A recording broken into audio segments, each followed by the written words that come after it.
Okay, so first, thanks a lot to the organizer for this invitation. I'm very honored to be here. I work with innovation data for a long time, and so the work of Zvi Griliches resonates directly, also indirectly through the work of all of you. So I'm all the more happy to present this paper. It's a very new paper. It's very much work in progress. I'm looking forward to your question and to Dan's discussion. So it's joint work with Jean-Baptiste, who is in the room, PhD student at Crest. And it's about the impact of World War I on innovation. So it's a nice way to finish the day to talk about millions of deaths. There's a lot of young men that died in France during the war. Probably all know that, but maybe you didn't know how dramatic it was. So there's 1.3 million young men, mostly men, that died in France between 1914 and 1918. And that's about 3.4% of the population, and that's 15% of the population of men aged 15-45.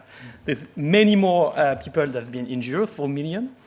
And there is no region that was spared. So in France, we have 36,000 cities, a very small grid, and there's only 12 of them which didn't have any casualties. So everyone was impacted by the war, and it's pretty much impacted also through the wealth distribution. The president of France at the time lost all his sons during the war, so it's obviously the richest people were more protected, but as you can see, there were no exception.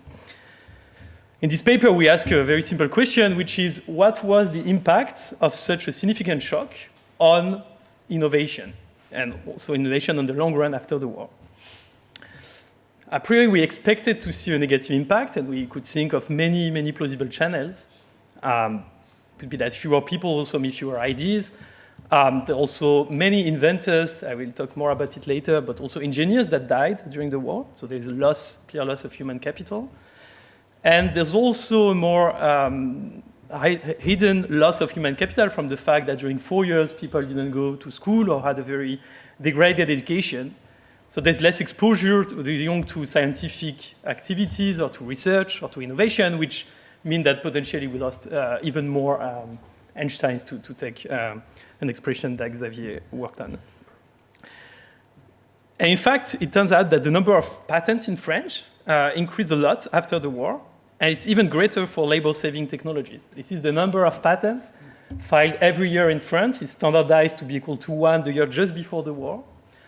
And in fact, what you see is that it increased by about 30% for non-labor substituting patents. I will define those later. It increased even more for patents that are related to technologies that allow you to replace workers, especially in agriculture. So we want to explain a little more this and to look at whether there is a causal impact of mortality on this increase of innovation. And for that, we assembled a new panel datasets on local economic and demographic characteristics of each French county. So those will be departments. In France, around World War I, we're going to look from 1907 to 1936. And we have data on patents, population, education, GDP, sectoral shares, and so on and so forth. And our research question is to try to look at what happened here and whether we could find a causal impact of mortality on innovation. Our identification, we rely on plausible quasi-random variation in local mortality that rely on the fact that everyone was sent to the battlefront at some point, people from every country in France, and the fact that you are sent on a specific battle in a specific day, which were more or less lethal, obviously will have an impact and generate demographic shock at the end of the war. We then explore plausible mechanisms to explain the aggregate positive impact, and our main story is a story about innovating by necessity. There is such a labor shortage, especially in agriculture, that survivors had to adapt by adopting new technology that will allow to replace the workers that are missing. And what we'll show is that there is an important role of education, because not all countries were able to do so, but only the countries with the highest level of education. And there's also an impact of public R&D spending externalities from what was done during the war by the French government. Just to give you a quick preview of the results, at the end we find that there is a positive impact on innovation of the excess mortality indicator that we will be using, and at the end very simple back-of-the-envelope calculation show that there is about 6,000 additional patents that have been filed due to this demographic shock. And there's also a direct negative impact through the inventors' mortality. So the net impact is going to be positive, but there are some local negative impacts. There's a larger effect in more educated countries, and there is also a stronger effect on areas that rely more on human labor. Okay, let me tell you a little more about our strategy. So this is France split in our 86 countries. And so in 1914, there was this conscription of all men aged 20-48 with some exemptions, especially if you are working in manufacturing plants producing weaponry, but pretty much everyone who was impacted and potentially had to go to the front. And also what this conscription did is that they tried to keep some kind of regional consistency so that regiments will be kind of uniform in terms of their regional composition, so that people will be sent with other soldiers from their village. They could also speak the same language, and so it was to foster camaraderie and improve the morale of the troops. So our idea is that we are going to measure the death rate, defined as the number of deaths divided by the population before the war, and it's essentially can be defined as the exposure of a given regiment to a specific day, multiplied by how little this day was in general. Obviously, this exposure is not random, and there's many reasons for that.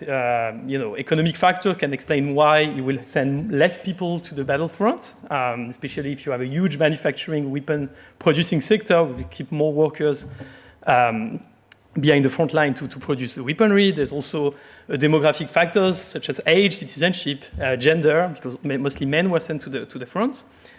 The distance to the battlefront is also going to matter because obviously they were not only casualty but also direct destruction of war. And then wealth, education are going to be important to explain why some countries may be more exposed. So at the end, what we do is that we construct a measure of excess mortality that is a deviation from what we would expect. The exposure would be based on all those characteristics, and we construct a bunch of different indicators, and this is the main one that we'll be using. It's essentially how much you deviate in terms of death rate compared to what we would predict based on pre-war characteristics. And then from that, all we do is a simple difference in difference setting, where we use data from Patent City, which measure the number of patents filed every year in every country in France, based on the location of the inventor. And we use patent divided by population before the war that is taken from the census as a dependent variable, and then just interact our measure M tilde, measure of excess mortality with a dummy variable for each year. We also have some control. They don't really matter for our main effect. So we saw it would be useful to include them because they will include also direct impact of the war on GDP and on the war on capital destruction. And then we include two-way fixed effects. And as always, the identification relies on the counterfactual development of patent per capita in the absence of mortality. And so the identification lies on the fact that without the war, without excess mortality, all those countries will have the same conditional development in patents per capita. So for that, we will check, obviously, the pre-trend, so the effect of mortality on innovation before the war, but also look at some different exercise where we would play around with some randomization exercise to see if the exposure can be actually thought as being random.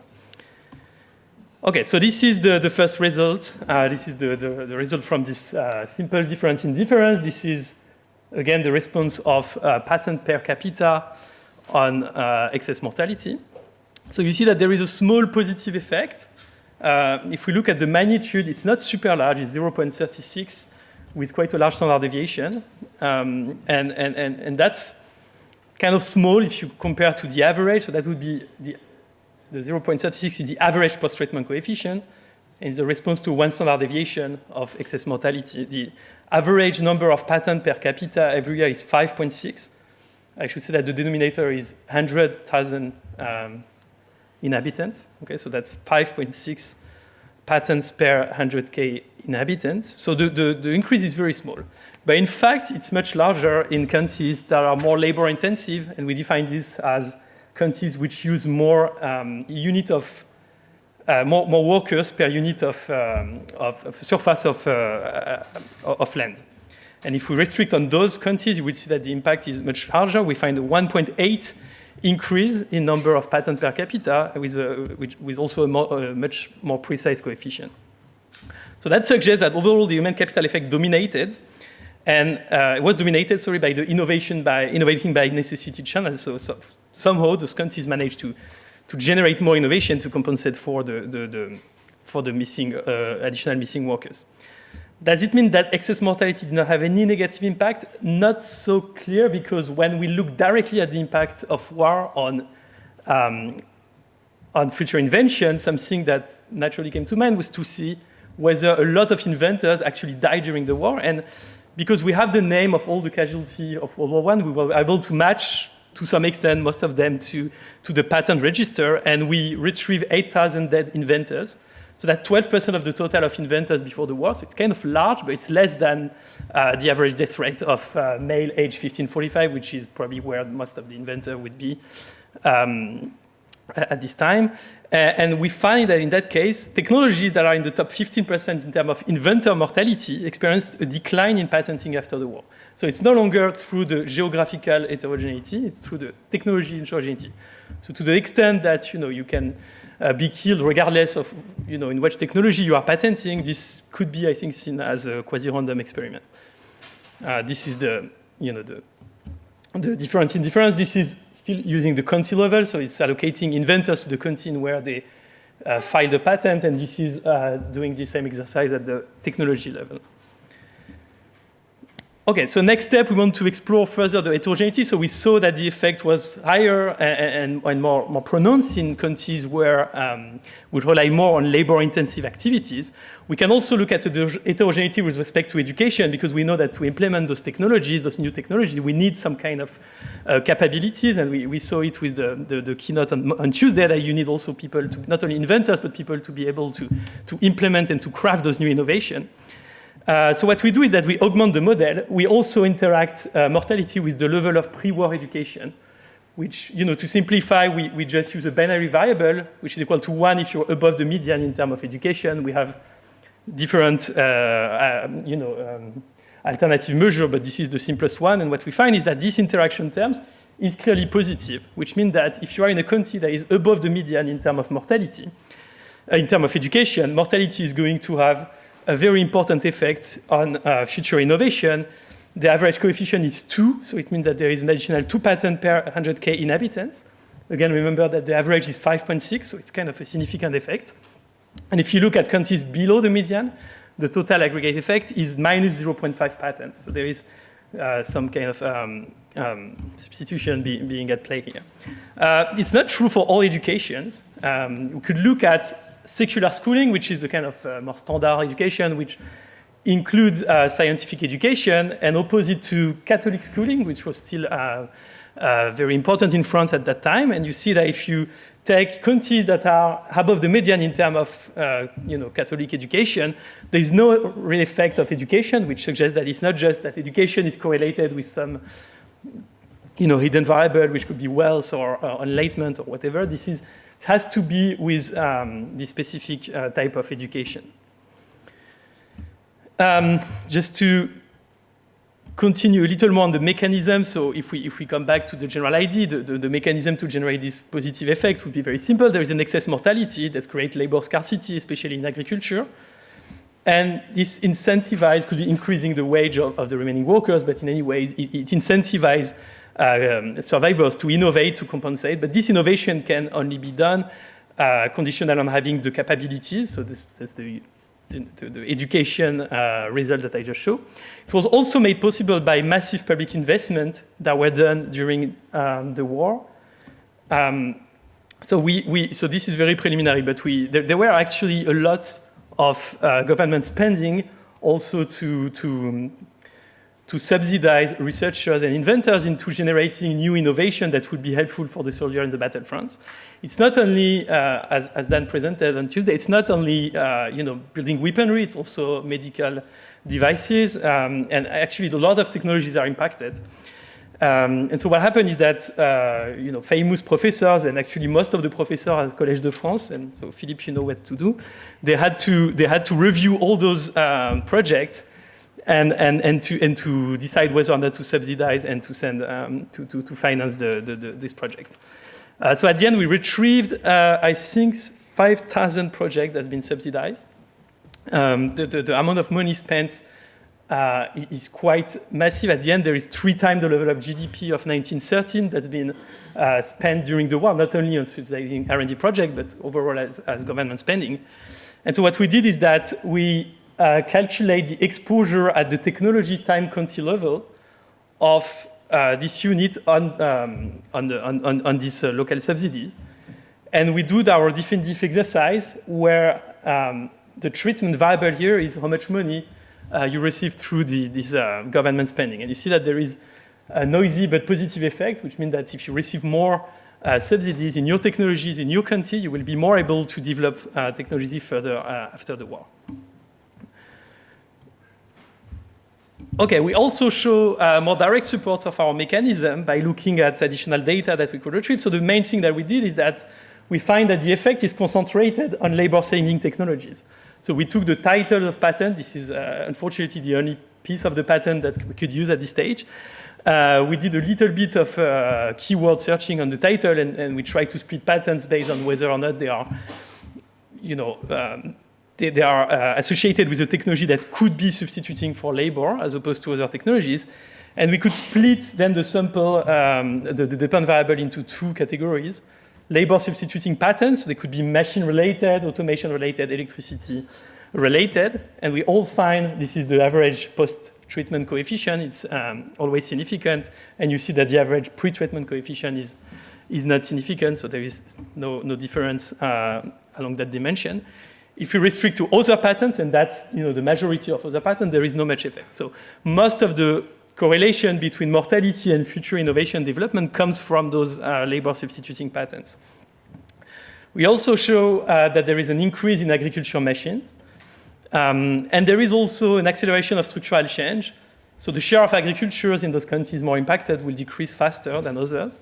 And as a result, the share of service and manufacturing will increase. So ultimately, this has a small positive effect on GDP. It's not so easy to measure, and still something we're working on because there is no local estimate of GDP. So we had to retrieve it through some different estimation. But we could find a small impact of GDP that, I think I have 1 minute left, so I can show you. We could only estimate it on census year, but you see that GDP increased by about 5% for 1 standard deviation of increasing excess mortality through this impact of accelerating the structural change of moving away workers from agriculture to service and GDP.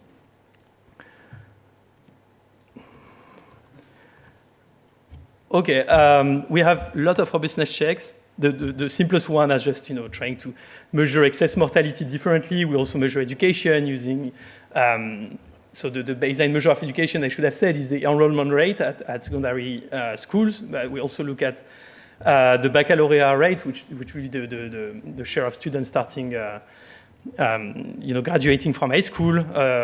We also have different measures of labor-saving technologies. And we also try to do a bit more about this non-random exposure, because you could still think that, despite the fact that we regress mortality on as many observable as we could find, there is still some hidden reason why you would see a higher mortality in some countries. For example, you could think that there is some discrimination bias against some regions. That will mean that we will put an extra effort into finding extra workers coming from this region and sending them to the battlefront, in particular during battles that are more lethal. So we did 2 things. One exercise, which I won't have time to show you, is just to randomize the exposure using the number of casualties every day, and then just randomizing this pretty much in line with the Borussia-Hull recent econometrica paper. The other thing we did is to build on this paper by Aghion and co-author, which is to use Verdun, the main battle in 1916. In Verdun, it's pretty well documented that the general that was in charge of the French army put a huge effort to make sure that everyone would be sent to the battlefront for a very short window, and then there were this rotation so that all the regiments were exposed at some point, but they didn't stay so long. So because there is such a differential mortality every day during this battle that lasts for almost 1 year, you could really generate this kind of shock to create this quasi-random variation in mortality. Okay, I think I'm done. I just wanted to say that there's also there is this maybe this paper could resonate today with the fact that there is also a lot of discussion about rebuilding Ukraine. So I mean it's still work in progress, but we hope that we could try to bring more on this debate. Thank you very much.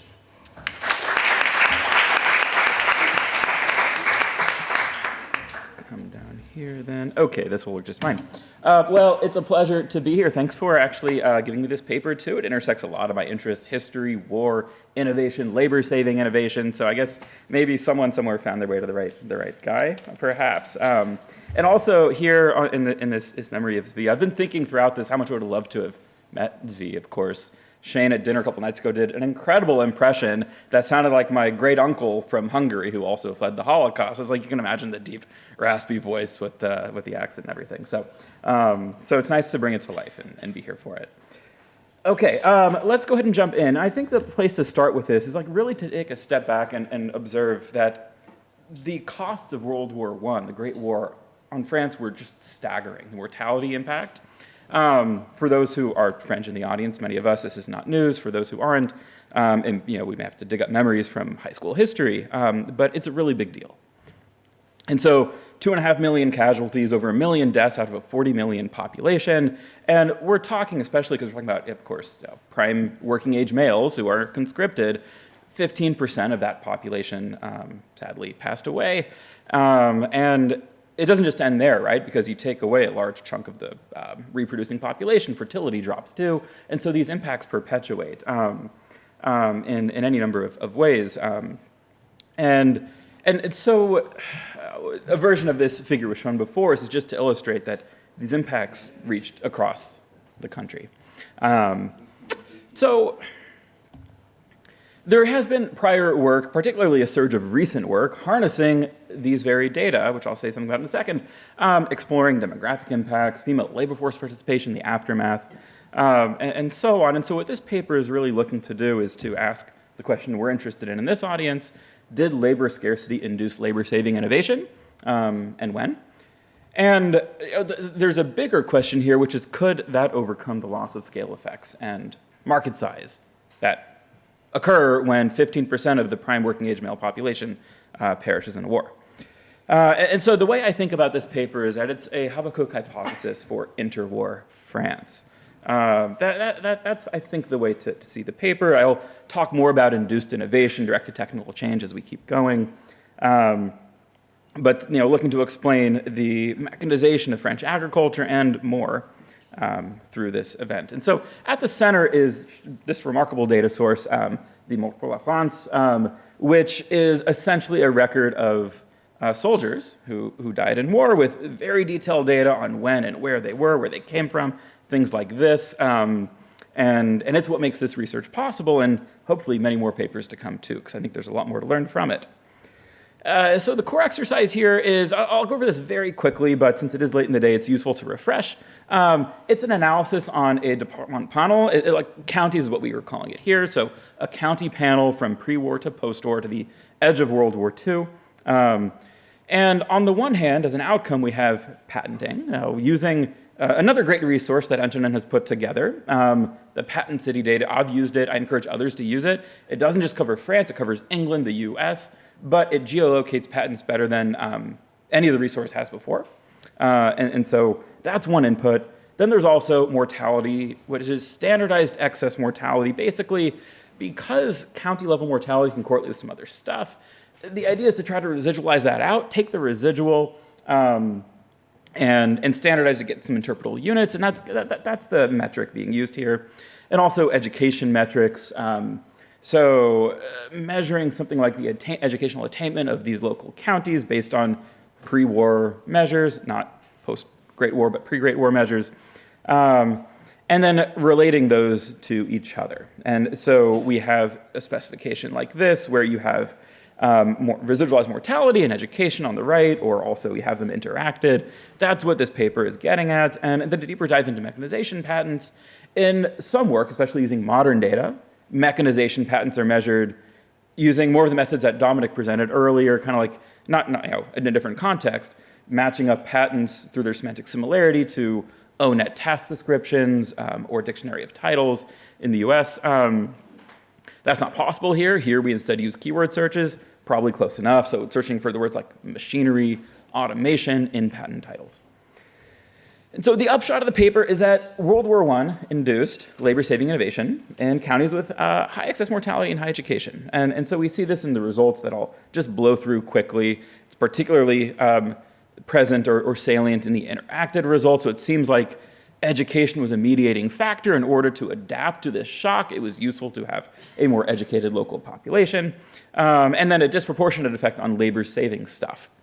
Okay, so I'm going to just go on to some of the insights, I think, and also things to think about and questions to ask ourselves. And so, okay, you take a step back, and what is it that we're learning here? That's what I often will start thinking about as I read a paper. And so, yes, it's induced innovation story when 5 to 15% of the local population is sadly eviscerated. How do labor-intensive industries adjust? And so it might seem like a straightforward story. A factor becomes more scarce, and so innovation directs towards resolving that bottleneck. But it's actually much more subtle, which, in a way, we already know from the DTC literature. There are a number of tensions here. So a large decline in the labor supply was also accompanied by a large decline in market size.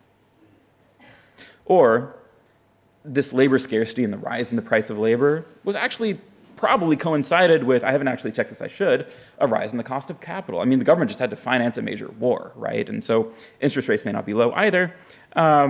Innovation, you might think there are now higher returns, but at the same time, you might lose scale effects, right? And so these are all tensions that are present in the paper, and I think the authors actually could draw out much better.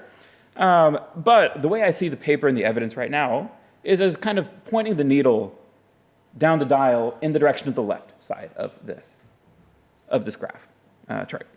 So, okay. What can we do to strengthen the paper or learn more about it? I think the very first thing that I think of is going to be that the induced innovation story here, it has to run through prices. The idea is that, in fact, it became more scarce, more expensive, and innovation was directed to resolving that pressure. And so looking for price effects and just showing that wages rose in the aftermath of the war, and in particular, rose in counties with higher mortality, rose in more in agriculture than in other sectors. I think these are the kinds of things that would bolster that causal interpretation and strengthen the paper. But another thing, and I actually struggle to think about how to interpret the effects too a little bit, because these weren't local shocks. This was really a national shock. The whole country was affected. And every county is exposed to what's going on in other counties in various ways. There's labor mobility, there's shared markets. And so these interdependencies aren't picked up in the current approach. It makes it a little bit fuzzy. What is the parameter that we're getting away from this exercise? But I have some ideas for this in a second. So let me keep presenting this a little bit more. So for example, we're talking about tradable goods, generally, machinery, in which case it's not obvious that a local shock should induce local innovation. If anything, you might think that population losses in rural counties would drive activity in the industrial ones, who then are serving those rural counties. And so it's, as a first order thing, useful to ask yourself, what do you have to believe to conclude that local input cost shocks will affect local innovation in these kinds of sectors? But also, it's not just that. It's also there. I don't know how much labor mobility there was. And so every county. My point is that every county is exposed to this. What's happening in other counties? So what can you do about this? I mean, the tools that are available already. There's the Donaldson-Hornbeck approach to thinking about how, and it shift share logic essentially. Shifts in other counties are going to affect what's happening in your location based on your connectedness to them in different ways. So I think there would be an opportunity to apply that here to get a better kind of accounting of these interdependencies. So there's another idea for you. I have a number of other comments that I'll put in the referee report, but wouldn't be the things I put at the top. I'm going to skip those for now. Actually, and let me pause very quickly on the first one. The framing, I think adaptation or induced innovation is a better phrasing for this than learning by necessity. But that, again, small things, just positioning. But okay, so I'm going to move on in the interest of time, and I know that you all are probably ready to wrap up too. And just say this, it would be helpful, I think, to hook into the directed technical change literature. The paper doesn't currently do it. But there's, of course, the seminal work by de Roon. There's some good empirical work by Walker Hanlon studying disruption in cotton supply during the Civil War and textile machinery innovation. There's stuff by Jacob Moscona and Karthik Sastry recently. And then, of course, you can hook more deeply into scale effects and innovation. And finally, the large literature in agricultural mechanization. Probably the closest paper to you right now is going to be the one by Rick Hornbeck and Suresh on the flooding in Mississippi and essentially diffusion of mechanical technology. And so there's stuff there, work by Warren Watley. I even have a paper that's loosely, not closely related necessarily. And so this hopefully will be a resource to even shape the paper even more. But I'm going to go ahead and tie it off there and open it up and pass the baton back. Thank you.